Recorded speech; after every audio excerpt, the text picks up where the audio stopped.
on this issue, right? So Dr. Keener, on his book of miracles, is a good source material. So all that source material is scholarly stuff that I'm recommending to you. Half of it is against my position, half of it is for my position. Okay? And that's what it's all about. It's all about getting you to think and look at the research and look at the source material to think for yourself. And I would also encourage you to read primary source material.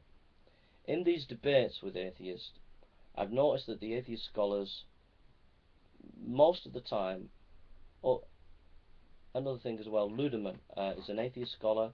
Have a look at Dr. Ludemann. Uh, he's an important scholar that you can look at on the resurrection of Christ. But source material is important. Primary source material. Read ancient source material. Read the Gospels. Read Paul's epistles. Read the ancient literature before the time of Christ, during the time of Christ, after the time of Christ. Read Tacitus. Read Josephus. Read these ancient source materials and discover things yourself. Don't just listen to scholars, okay? And go to the main scholarly sites where they have these primary sources. You can find them all over the place. There's a lot of universities that have good material, okay? So that's just source material for you to study this subject, helping you to really look into things, right?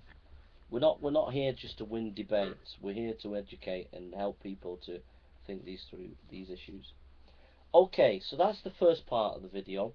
Second part of the video, we're going to spend 15 minutes now. We're not into 15 minutes, but the next 15 minutes, to be fair to Dan, because he's done his video in 15 minutes, so we'll spend now 15 minutes reflecting on his video. Okay. Okay. Dan Courtney basically says that it's beholden to the Christian to prove beyond a reasonable doubt that Jesus rose from the dead. He gives 4 pieces of information here. He says Jesus was that we have to prove as Christians that Jesus was an actual human being, that Jesus was dead prior to being placed in a tomb, that Jesus was placed in the tomb as described in Scripture, and that number 4, Jesus was physically restored to normal function. Then we have to also give the proof that of the God concept, that God exists, that God is sufficient to the resurrection, and God is necessary for the resurrection. Okay. Then he says that he quotes Bart Ehrman, who says that contemporary accounts are the best for historiography. He then goes on to say that these accounts, the accounts of the Mormon of Joseph Smith with the golden plates, is very good history. We get primary source material of these eyewitness accounts, but yet we know it's all bogus. But yet this is early accounts and consistent witnesses, and it's better than the Gospels, and yet we know Joseph Smith's telling us a lie. Okay.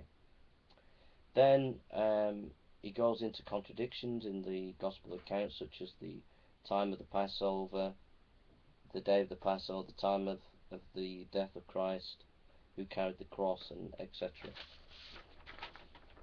Then the final argument is that the resurrection didn't happen because Paul didn't teach a resurrection, he taught a spiritual resurrection. So that's basically Dan's argument. I'm just going to rebut it for the next 15 minutes, okay? First of all, he says we have to prove these 4 things about Jesus. Jesus was actually a human being, Jesus was died, placed in the tomb, Jesus